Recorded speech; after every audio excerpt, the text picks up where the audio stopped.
On count of 3, flash back with me or think of school. 3,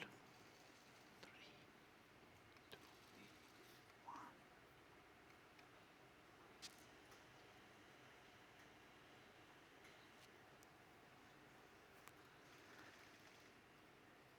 1. As I was preparing for this talk, I went in so many places. Let me share with you and see if we have anything in common. I remember the classes right after lunch. I would almost fall asleep, so I'd argue with the teacher. I remember the smells in the locker rooms, stinky smells after the workout. I remember the scabs and from playing football. I remember the laughs, the cries, the smell of Cyprus, Italian Cyprus streets, sharbin yani. And I also remember one thing. Skyscraper. The word I missed on a spelling bee as a 5th grader, when all my classmates were sitting in the auditorium, and then all the girls from the next door school came by, and I flopped big time. I still remember that word, skyscraper. You see, schools are beyond academics. They are communities. We, as kids, live in schools. What makes a school are the values, the traditions, the stories, all our stories together. What I would like to focus on today are the values and the traditions as I talk to you. And don't think you're not leaving here with a homework. I promise you there's one. School cultures are, 2 items of school cultures are the values and the traditions. We play within the culture space. We as teachers, students, faculty, staff, alumni, everyone plays. We are affected by the culture of the school, and we have an impact on the culture of the school. Our decisions make a big difference, however minute they are at a certain time. For me, my school, our school, what I take back and I think lasted are the values of academics. Academics are big in this school. Citizenship is big. Faith, creativity, community, innovation. That's what I think I took with me. I'm sure there are more, but that's what I took and I would like to share with you as a school culture.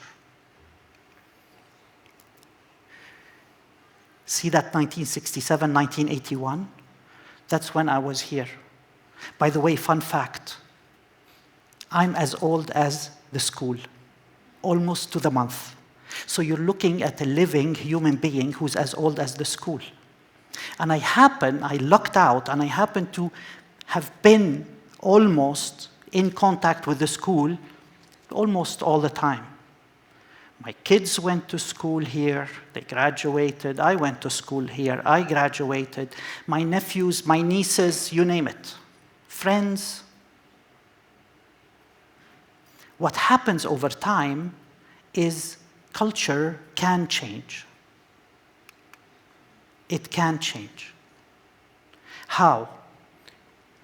Your favorite teacher or a star teacher leaves or passes away. Leadership changes and makes different decisions. Alumni sometimes, they are very involved, sometimes are less involved. The outside environment impacts how the school culture changes because of force majeure. Over time, it can change. What I'm suggesting is there are ways where we can build our culture, preserve our culture, and be proactive within our culture and just not let it happen. We can. My first ask is this.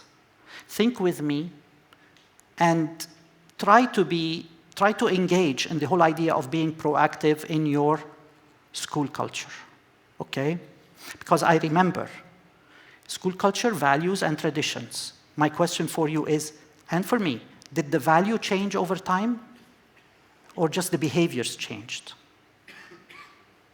There are so many traditions. I know the people who started the yearbook. I know who named it. Vision, I know who that publication. I was present at the first school play. The alumni versus school basketball game. The time capsule. All those were started by students like you with the support of the school. So my question for you is, what tradition do you want to start this year or next before you leave? AI. I like tech. See that book? I was a graduate student, took it with me, and drove about a day in the US to reach MIT, and I met with the father of AI. Sat with him, talked to him, Marvin Minsky, and his colleague, Seymour Papert, the AI in education, both late people. They died. But I remember learning about AI agents from this book, that exact book. But now it's real. It's real. Now maybe I'm hinting you might want to get into this a little bit. So how would an AI agent or widget help us keep our culture, preserve our culture? It can act as a principal. It can act as a custodian, as a guardian, as a librarian, as your study buddy, as your best friend. I'm suggesting that we use AI for regulating our culture, this school's culture, to minimize, and this is where I call him BotrosAI. I just created one. Called him BotrosAI. He's smart, he's intelligent, he has the memory. You give him information, he won't forget. And he has a style of teaching. He can play so many roles. It's a character that I could work with. I call him a he. I know AI is not easy and it has issues, but go with me. I'm more on the optimistic scientist part and not the doomsday people, where AI is going to kill us all versus AI is going to do everything. I'm more towards the positive. He already has about 500 billion words. I just want to add a few things from our school. Teach him. And he can answer so many things. And sometimes when you give him a dilemma, an ethical issue that's confusing, he will always go, Sarah, what would Jesus do? When he's stuck, he goes back to faith. Even AI goes back to faith. That's a joke you should be, you know what. So now, if we bring somebody like BotrosAI to our family, then he can act as a regulator over time. See that color blue is shifting, but just a little bit. He'll always remember. When I'm in the decision-making position, I can ask him. He can help. Scenario, Brahim, he's 16, kind of quiet. He spends an hour with BotrosAI every day, checking the essays, giving him extra questions on math or physics. Hala is maybe 15.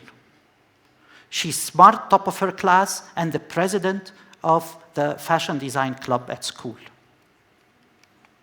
Brahim has a mission. He wants to grab the attention of Hala, because for Hala, Brahim, who's Brahim? He goes to his friend, BotrosAI. BotrosAI got already upgraded from tutor to BFF, because he told him, go and launch your podcast club at school. So what he does, he starts talking to him. Not only he helps him do an action plan, he helps him do a proposal that he sends to the principal. The principal approves it. It comes back.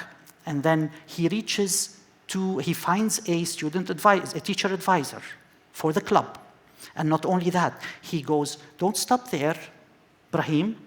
Why don't you get a small FM transmitter and have a radio with the podcast, so that it broadcasts in the morning and in the evening when parents are dropping off their children and back, and the students are in the buses. You can broadcast something fun, educational, informational.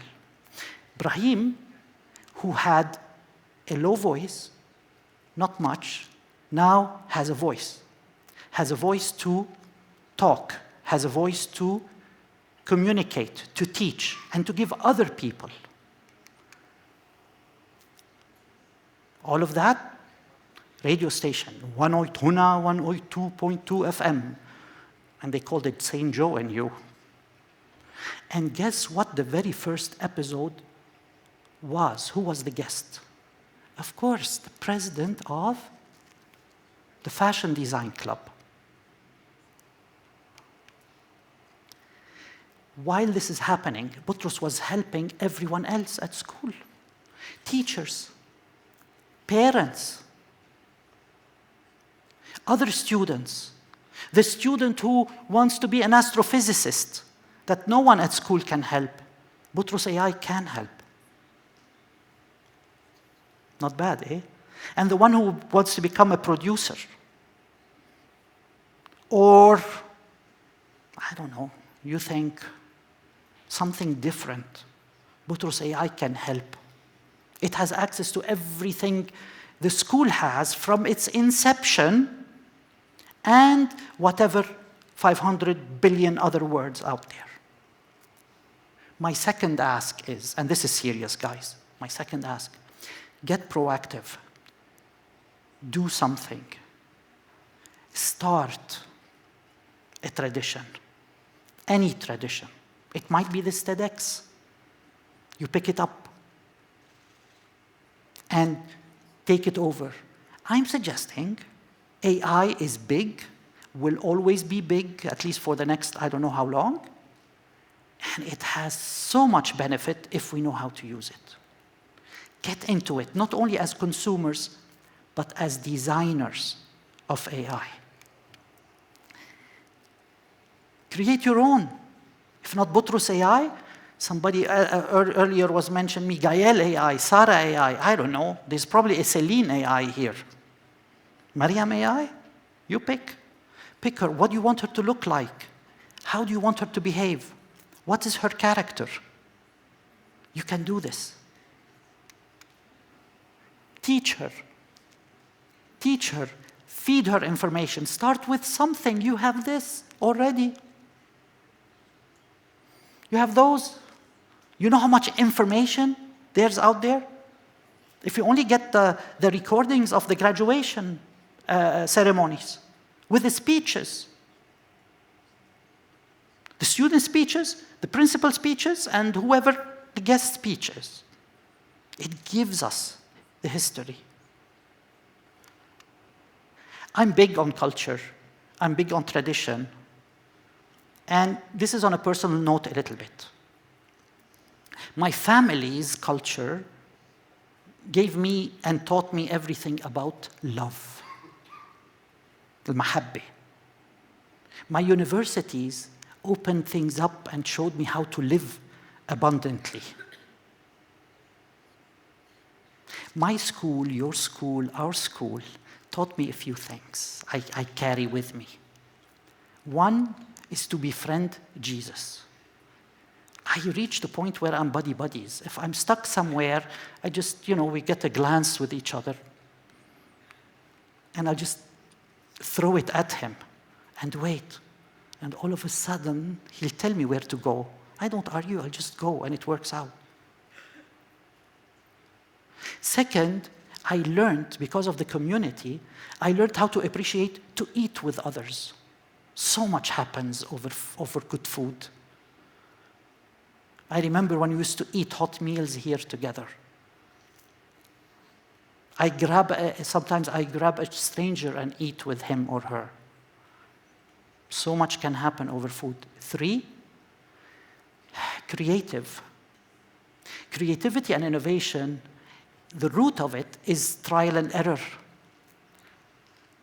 I'm allowed to try.